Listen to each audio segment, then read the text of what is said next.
This is an introduction to the American Community Survey of the U.S. Census Bureau, as well as a lesson on interpreting the data and some cautions that might be associated with interpreting the data that are found in the American Community Survey.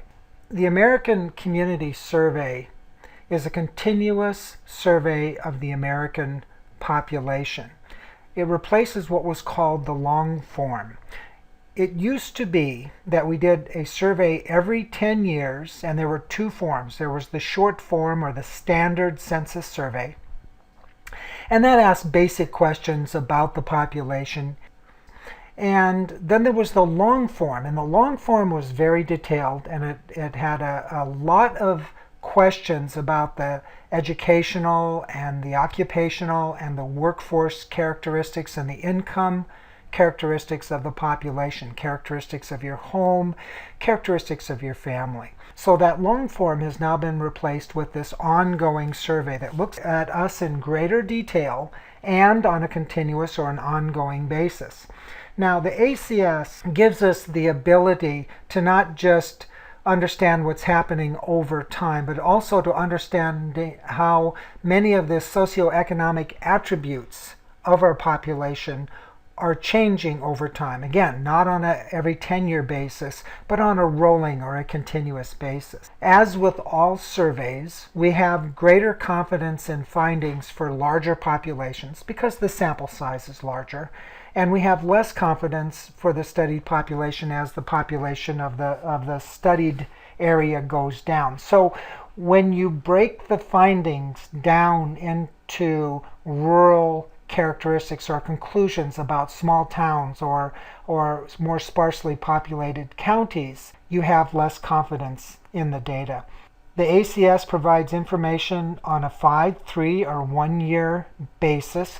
5-year rolling average would apply to your typical rural or small counties.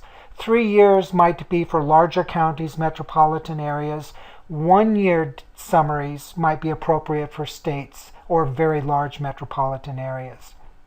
The more the years, because you have more years worth of information, the greater the confidence. But also the more the years, your ability to describe what's currently happening goes down because the data are farther away from right now. And then finally, there's the possibility of mischief and misinformation from misuse.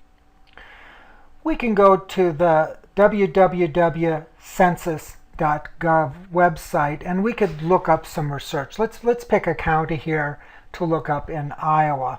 And I'm using what was called quick facts. I'm just going to grab some basic information, and for Iowa I'm going to select Iowa County just to provide contrast.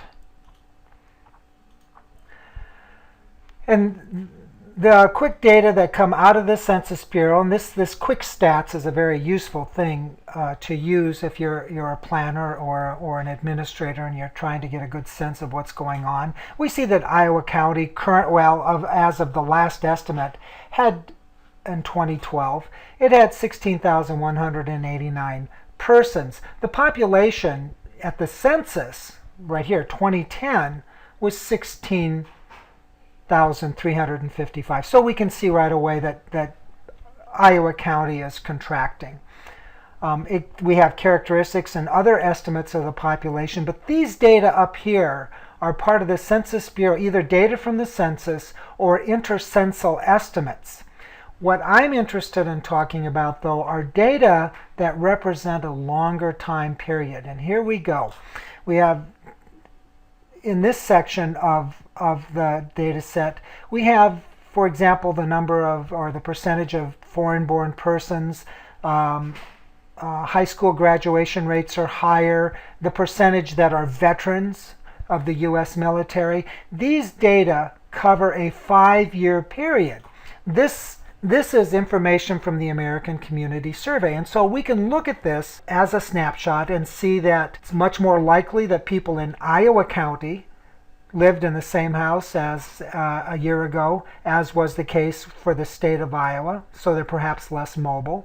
We can see that there's a higher graduation rate, high school graduation rate, in Iowa County than the state of Iowa, we can see that the percentage of the population with a bachelor's degree is less than the same percentage for the state of Iowa.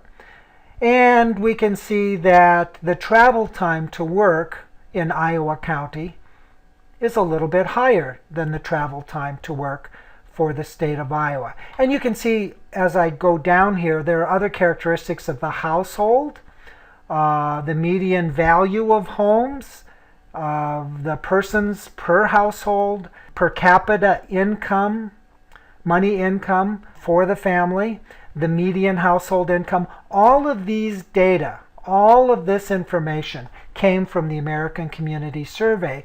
And if all you did was look at this table, you would conclude that Iowa County was less than or more than or about the same as the state of Iowa.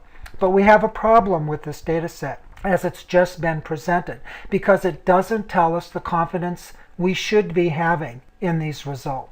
This data set is the same, some of the same information, some different variables, and it's comparing Iowa with Iowa County. Here's Iowa County. This is information that we get through a web service in the Census Bureau called American Fact Finder. It's a data portal. And from this, we can pull up different characteristics of the population. Now, this information for Iowa and Iowa County contains what are called margins of error. Here's margins of error for Iowa.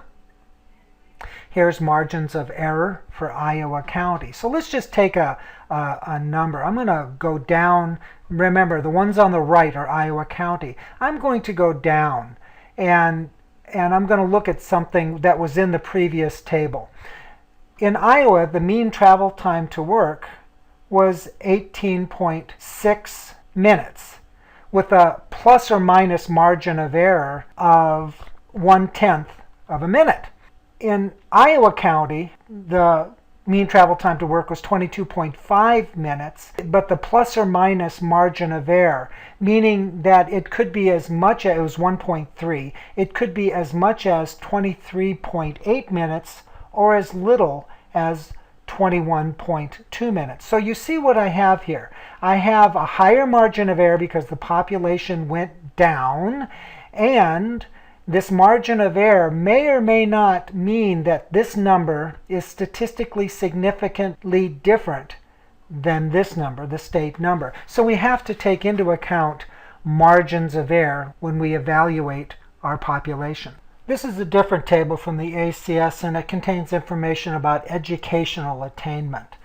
I have Iowa on the left and Iowa County on the right. And what we would want to look at this would be to figure out, does Iowa County do we have confidence that the differences between Iowa and Iowa County are indeed meaningful or significant, statistically significant? So let's take this first one, some college, no degree.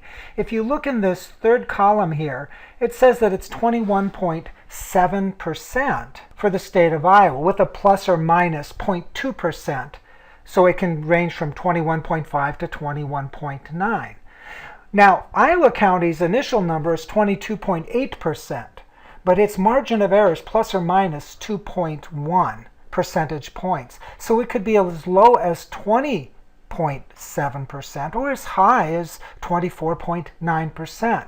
Because those two numbers look like they may intersect, meaning the range of possible answers for Iowa County intersects with the range of possible answers that the state of Iowa posted, it's possible that the Iowa County number is not higher than the state of Iowa's number. And this is where we get the mischief. The reporting of a statistic as if it were fact, when in fact that statistic requires additional explanation. The same can be said for the associate's degree measure.